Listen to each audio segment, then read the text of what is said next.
I regretfully forgot my wallet again, so I asked if my friend could cover the bill.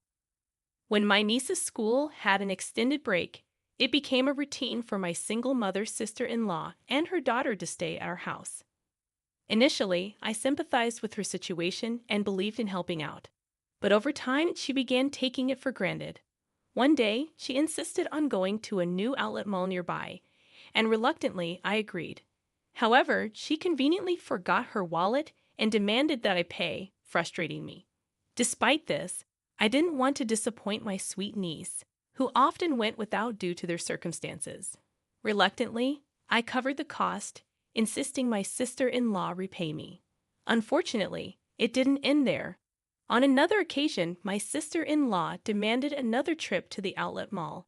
And this time, I was determined not to give in. My husband and I, in our 30s and married for 5 years without children, had discussed the possibility of infertility and decided to let things happen naturally. Our parents were supportive, understanding that not every couple follows the same path. Though still hopeful for children, we were planning our future without excluding the possibility of living without them. My younger brother, still single, once joked about having lots of kids for my share, seemingly unaware of our fertility discussions. Meanwhile, my husband's older sister, the sister-in-law in this story, was a single mother who regularly visited us during her daughter's school vacations. While I suggested alternatives, she insisted on staying, citing financial hardship. My niece, adorable and well-behaved, quickly became close to us, creating cherished summer memories at our house. As she entered middle school, the expenses began to mount with stationery, magazines, and fashion. Despite not wanting to interfere, my husband and I decided to give a generous middle school entrance gift. Touched by the thoughtful thank you letter, we looked forward to enjoying our separate vacations due to his work commitments. However, after Marine Day, my sister-in-law and niece unexpectedly arrived, announcing their month-long stay, reminiscent of previous years. I reminded her of our agreement to end these extended stays, but she brushed it off, saying, "I'll just stay in the room." Entering the room confidently, my sister-in-law remarked, "I've used every year," while my niece hesitated. Urged by her mother, my niece hurriedly brought their luggage, apologizing to me before following. Casually settling in, my sister-in-law suggested a visit to a new nearby outlet mall. Controlling the air conditioner and changing settings, she made herself comfortable, expressing delight at not worrying about saving electricity while sipping on a chilled beer my husband had prepared. Frustrated, I called my husband, who couldn't leave work due to their unexpected visit.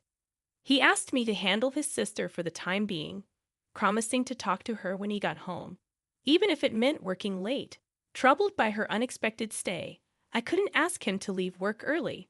Reluctantly, I decided it was better to take my sister-in-law and niece to the outlet mall than to have them linger around the house. My niece, seemingly interested, nodded along with her mother's conversation. Despite my reservations, I couldn't bring myself to ask her to endure it, especially considering she's my husband's relative. Unprepared for lunch and with unexpected guests, I reluctantly agreed to take them to the outlet mall, opting for a bus due to the heat. Complaining about the walk and the absence of the car, my sister-in-law begrudgingly understood the situation. As we arrived at the outlet mall, she started fussing about forgetting her wallet. Her explanation about mistakenly putting her credit card back in her wallet didn't make sense. While I pondered her story, my niece looked momentarily disappointed but soon smiled, saying she's happy just looking around.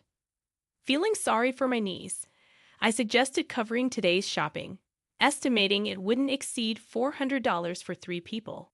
However, my sister-in-law seemed most delighted, eyeing expensive items from famous brands. I ended up playing the role of her wallet, using my credit card since I didn't have enough cash.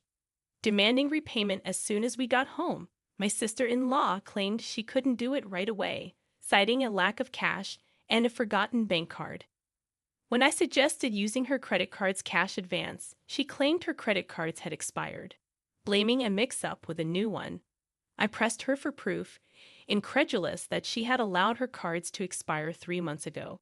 She explained that she had panicked and switched wallets when her old one broke, making an honest mistake. She didn't want her in-laws to know about her financial struggles. Having already burdened them with the divorce, I found it challenging to be too harsh with my sister-in-law, especially since she promised to repay me once back at her house. During that summer, she stayed with us for about a month. While my niece eagerly helped with housework and expressed interest in cooking, my sister-in-law assumed a more demanding mother-in-law-like role, questioning the delay in lunch and criticizing our approach to saving electricity. My sister-in-law never contributed to housework and complained twice as much as anyone else. With her and my niece's presence, daily chores expanded to doing laundry for 4 people. When I mentioned the no air conditioning rule, complaints tripled. Frustrated, I asked my sister-in-law for help in hanging the laundry, but she dismissed it, insisting that being in the sun affected her skin and demanding an expensive sunscreen brand. After a month of enduring this, my sister-in-law finally left with my niece. However, when I asked her to repay the money she owed, she refused, claiming she couldn't do it before payday. Persistent in my demands, I eventually sent a certified letter as proof. When my niece discovered her mother hadn't repaid the money, she revealed that her mother had been receiving financial support from her ex-in-laws since the divorce. My niece promised to take responsibility and repay me from the financial support her mother received. She also expressed concern about her mother's increasingly sloppy lifestyle, embarrassing her. This situation fueled my anger towards my carefree sister-in-law. With my niece approaching high school and college expenses looming, I felt compelled to teach my sister-in-law a lesson. Taking advantage of the school break, my sister-in-law and niece stayed with us again. Immediately upon arrival, my sister-in-law demanded a trip to the outlet mall, claiming she needed winter clothes. Sensing a potential repeat of her carelessness, I had already contacted some allies. After about 2 hours of shopping, my sister-in-law called, admitting she forgot her wallet and requested I cover the cost. Half of me thought it was typical, while the other half was exasperated. Claiming that my niece wasn't feeling well and we had already gone home, I declined to cover her expenses. Infuriated by her carelessness regarding her daughter, I emphasized that all she had to do was admit she didn't have enough money and return the items. Why did I have to cover the expenses for her shopping? Regardless, I needed to proceed with my plan. I informed her that I would be back soon after dropping my niece off at home. She questioned the time frame, and I mentioned I had just reached a nearby bus stop, indicating it would take another hour using public transportation. Surprisingly, she accepted this without demanding a taxi, making me suspicious that she might be up to something. She likely didn't want to risk me not coming back if she complained too much. An hour later, I arrived at the designated store with my collaborators. My sister-in-law was there, arms full of clothes and bags, instructing the staff to add more items. It seemed she planned to shop even more while awaiting my return. When I greeted her with an apology for the delay, she was surprised to see familiar faces beside me. Alongside me stood my husband, who was supposed to be at work, and then my father-in-law appeared, changing my sister-in-law's expression from surprise to confusion. She stammered, questioning why my husband was there. In truth, I had informed him about her failure to repay the money, and he was aware of everything that had transpired. He had agreed with my plan and was actually at home on a day off, hiding in the bedroom when my sister-in-law arrived. I had followed our plan and told her he was at work, and she believed me without checking. After hearing the story from my niece, my husband agreed that we should inform his parents. We reported everything, including her extended stay and refusal to repay the money.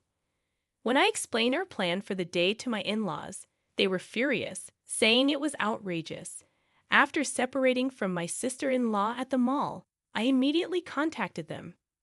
My husband had driven ahead and waited for us. My niece and I left my sister-in-law and went to the parking lot, where my husband was waiting to drive us to a hotel to meet my in-laws. They had planned to go on a short trip to a rural area, but they prioritized our situation over their trip and waited at the hotel. I felt bad that their plans were ruined, but they insisted on dealing with my sister-in-law's antics first. As planned, we left my niece with my mother-in-law at the hotel and returned to the outlet mall. When we confronted her, my sister-in-law furiously accused me of being cheeky for someone who was just a wallet to her. However, my husband and father-in-law took away all the clothes and bags she was holding. My husband retorted, "What are you doing? Don't return my clothes. They're not yours if you're not paying for them." My sister-in-law hesitated for a moment as my father-in-law returned the items to the store staff. My husband then dragged her out, and as he pulled her arm, she screamed, "It hurts. Let me go. Someone help, he's attacking me." Realizing she couldn't overpower him, she started accusing my husband of being a villain. My father-in-law, who had returned from explaining to the store, pulled out something from his jacket pocket. He was, in fact, a police officer. "I just happened to witness the incident," he explained, and everyone around us stopped listening to my sister-in-law's complaints. They pushed her into my husband's car parked in the lot. After reporting her actions to my in-laws, my father-in-law immediately checked her bank account. My niece knew where the passbook was, so they checked at my sister-in-law's house while she was away. The in-laws had been providing her with a monthly stipend, believing her claim of wanting to save the divorce settlement money for my niece's future. However, the entire amount was withdrawn on the day it was deposited, leaving a zero balance. The account in my niece's name, supposed to contain the divorce settlement, was almost empty because my sister-in-law didn't receive alimony due to her fault in the divorce. She also withdrew the child support from her ex-husband immediately after it was deposited. Furthermore, she confessed to not working, despite telling her parents she was. She spent her days leisurely using the support money and child support. The divorce settlement money she claimed to save for my niece was spent on her lifestyle. When it ran out, she planned to make me buy designer goods and sell them for cash. She even boasted about how well-known tagged outlet items sold. My father-in-law hung his head in shame and apologized to us. Despite feeling sorry for my father-in-law, I showed them a video as evidence. It captured my sister-in-law red-handed.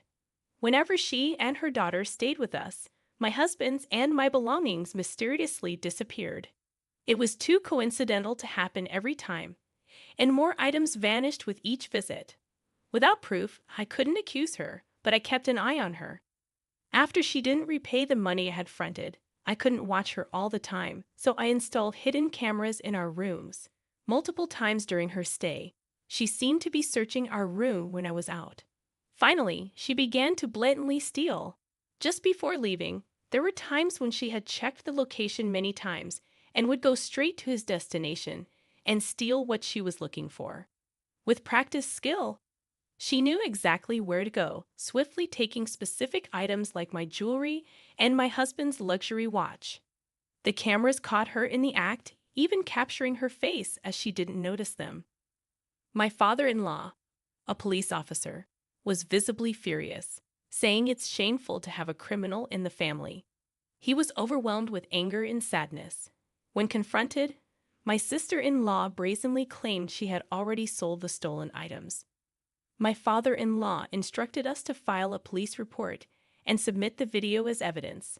However, we were hesitant about turning in our own family. It's not a crime among AIMs, right?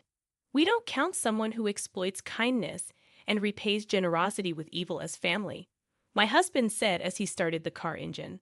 My sister-in-law asked, "Where are you taking me?" My father-in-law answered, "To the police, obviously."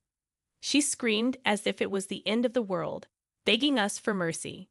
She tried to destroy my phone, claiming it would erase the evidence, but I informed her it was just a copy, and the original was safe at home. She resigned to silence when she realized she had no escape. She pleaded, "I'll repay the money. Just don't take me to the police." It's not just a matter of getting your money back. The stolen items had sentimental value. It wasn't just about the money. My jewelry I bought with my first salary gifts from my husband, and heirlooms from my late grandmother. The same went for my husband's luxury watch. But we worried about what would happen to my niece if her mother became a criminal. We thought my in-laws would take care of her, but it would hurt her to know her mother was a thief. So, for my niece's sake, we proposed not to file a report if she kept her promise to repay us. My father-in-law agreed to ensure she kept this promise. She had to repay a set amount each month earned through her own labor. If she failed, we would immediately file a report. I told him that I had recorded the entire conversation as suggested by my father-in-law for evidence. My sister-in-law had no way to deny or forget what was said. She had no choice but to hang her head in the face of the reality that "I don't know, I didn't say it, I forgot" was no longer valid. Later, she was taken back to her parents' house by my father-in-law. We received an apology from my in-laws later. They admitted they had been too lenient due to their love for their granddaughter and their daughter's manipulations. They realized they had spoiled her too much and vowed to re-educate her strictly. My sister-in-law, who had always been pampered, thought it was her due. After getting engaged, she quit her job to become a housewife.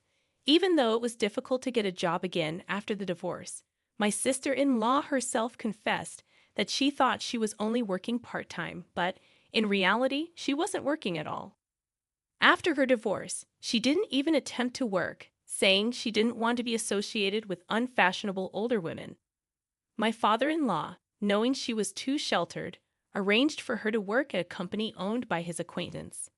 The owner was strict but fair. She struggled with basic manners and language, and her salary was managed by my mother-in-law, used to repay us. My sister-in-law and her daughter moved out of the house left by her ex-husband and now live under strict supervision with her parents. My niece is becoming a more responsible person, helping her grandparents. She plans to stay with them during the winter break, but looks forward to visiting us during the spring break. My husband and I are excited for her next visit.